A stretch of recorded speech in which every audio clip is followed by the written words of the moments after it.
and gentlemen, I do my best as an interviewer. I really do. So how do you get better? Well, I don't know how you get better because I haven't ever gotten better. But what I do know is if you're going to challenge yourself, go to talk to someone who knows how to actually do the job. And we just watched this young woman right here talk to Hannah Teeter and her brother Elijah. Miss Mary Walsh, how are you? I'm so good. I'm so good. Awesome. So I start all of them the same way. Who are you? We got that part. What do you do? Okay, wow, that's a big question. I love it. I love it. Well, I'm a Mainer who lives in California a good amount of the year, and I have worked in snowboarding for my entire adult life. I'm a snowboarder. I love snowboarding. Sure. And I guess I'm a writer, I'm a photographer, and I also am a commentator and broadcaster. Awesome. So what you're going to see with the interviews as we go through the Snowbound interview, those are the people we talk to, you're going to find a lot of people do a lot of different things. And when I say a lot, they do a lot. We wonder how they're here. Mary, how you're here and still awake every year. Like, this is not the first time you've hosted this event. It's been years.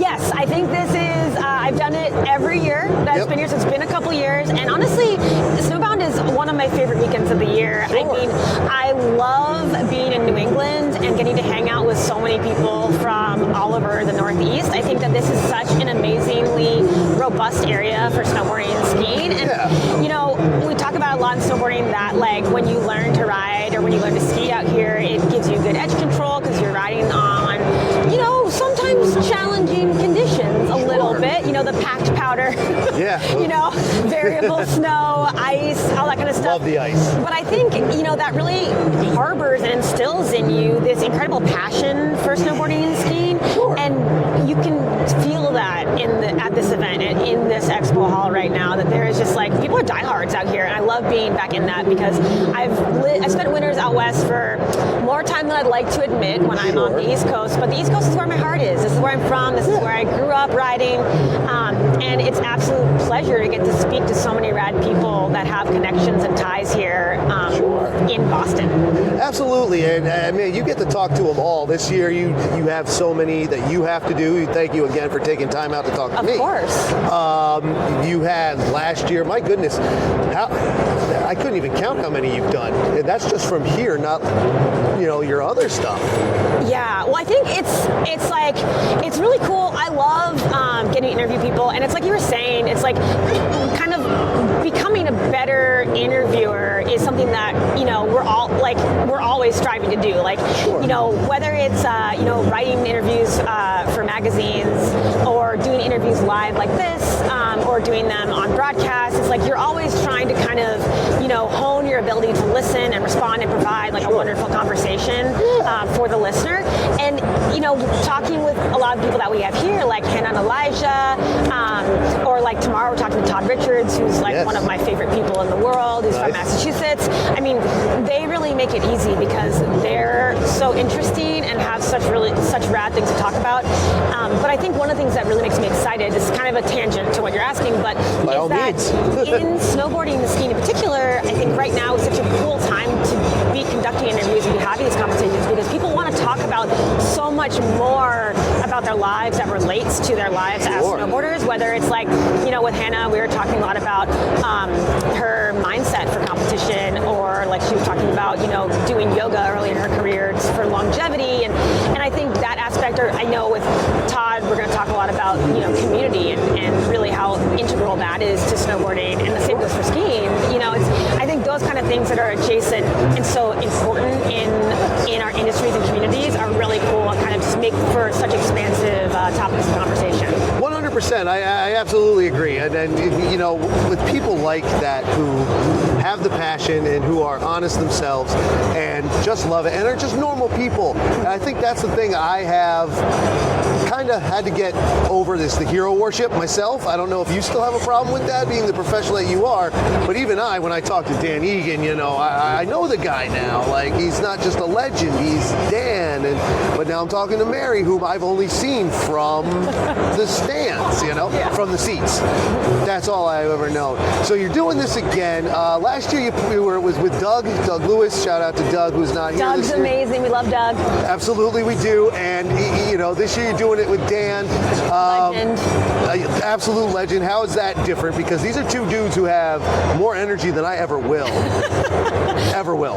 Well, they're both amazing, and I think, I want to touch on what you're saying about, meeting these people that are so legendary. I mean, both Doug and Dan are like incredible athletes in their own right, who have both continued on as broadcasters, as speakers, and being so involved in skiing and the ski community, ski industry. And I think that's one thing that is so unique about snowboarding and skiing is that you can interact with your heroes.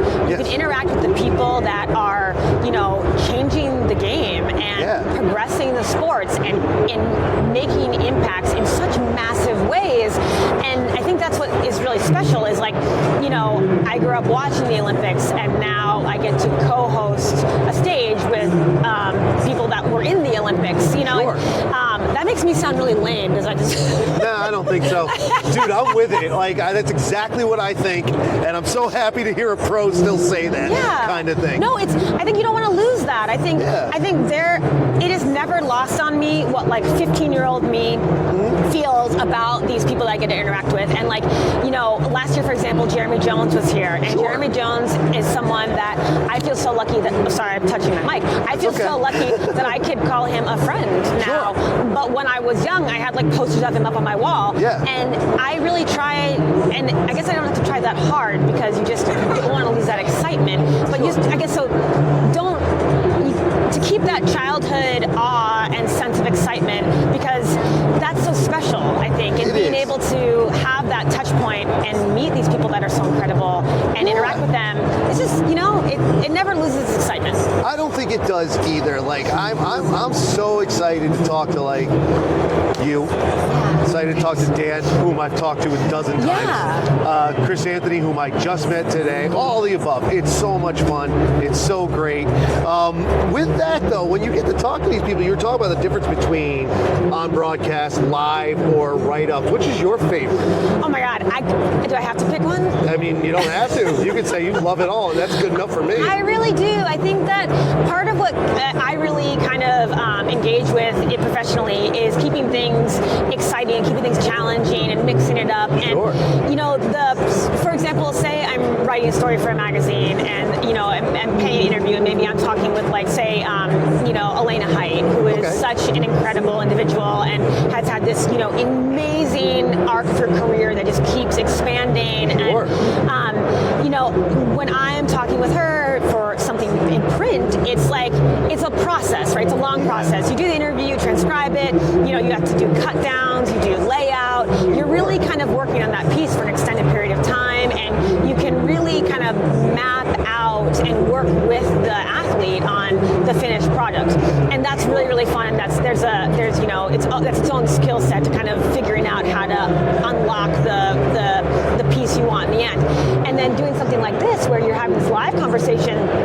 I mean, when you're doing an interview for print, you're kind of in a vacuum. It's just the people involved in the interview. Here you have an audience, you have the reactions of the crowd, you have all this stuff happening around you, and it creates this totally other vibe where you're kind of riffing in a different way, and you're also kind of, working with a limited time. So you're trying to get all of these exciting topics that you want, but you have to kind of keep moving through, which is an art form. And also a big shout out to Chris Grenier with the bomb hole. I think he does such an amazing job at doing that and covering, a variety of things with his guests. Totally, absolutely. So it's just such a different, kind of different ball game, I guess, to go totally cross into a different sports metaphor. But it also so exciting because you get this kind of adrenaline from being in front of people and having to kind of think on the fly and trying to make it engaging for people. And then, of course, when you're doing a tape broadcast, like a competition, that's a whole other thing because you're working with, calling runs, but also trying to bring in kind of commentary to what's happening. And actually, you're working with very strict timelines in those situations, too, for broadcast. So they're all I think they all contribute to make you get better at each other one when you're trying each different one. Sure. But yeah, they're all exciting for their own rights. I don't think I could pick. And you shouldn't have to. Me personally, if I were to pick, I would be on stage every minute of every day. And against that whole narcissism thing, I don't think that's really what it is. I think it's just a drug, and I love it. And there's a worse because you're a narcissism. You're a narcissist. That's right. I'm a narcissist, not a narcissist. It's very different, and that's what I do. So let me ask you this then. I think you kind of alluded to it, but I think I glazed over it because I'm not the best at this. Well, we were talking about how like these professionals have gone into broadcasting and similar. You didn't ride professionally, did you? You did not. No. So how did you get here? I think, well, I know my lane. I love snowboarding, but I have a very strong fear response. Okay, fair enough. So I love snowboarding so much, and I love riding everything, but I was never the most adventurous when I was growing up. So I knew my lane, you know? Sure. And, I credit my parents, honestly, who were both educators, and my dad was a writer, and so I fell in love with writing really, really early on. Sure. And a big part of writing is research, so I'm just going to call myself out for just being a huge nerd now. And really just like, from a young age, as I got into snowboarding, I really dove all in. I just was like a sponge for all the information possible. I read all the magazines, I was obsessed, I watched all the movies, and that's not unique. Obviously, so many people do that. Sure. But I just kind of kept doing that, as I became an adult. And I think through just that knowledge and experience, I was given opportunities to be able to kind of be a part of broadcast teams, and somehow I've been lucky enough to keep getting those opportunities, and which I'm so grateful for, because being able to sit at say natural selection and talk with Pat Bridges and Todd Richards and Leanne Pelosi and Eddie Wall, and it's just absolutely one of the most incredible things I've ever gotten to do in my life. So love it. So yeah, I think I would just say one answer is being a big nerd, basically. Yeah. Hey, fair enough. Yeah, and being obsessed with snowboarding. Yeah, there you go. That's fine. I say I'm not even a good skier, and yet here I am trying to do basically what you do, just on a smaller scale, because that's what I do. Awesome, dude. Thank you so much. Is there anything else you want to throw out there? You got any predictions for the Tyson fight? Oh, do you care? Is it against a YouTuber, right?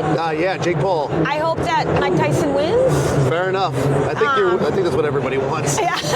I don't know much about boxing, but that'll work. I guess my biggest thing would be if you're listening to this after Snowbound has passed, next year make sure to come down to Boston. I really do think that this is such a cool gathering of community. 100%. And getting to hear from such incredible legends, pioneers, and people impacting the mountain communities and skiing and snowboarding is there's not that many places where you can really get that, and this is such a big one on the East Coast. The East Coast is amazing.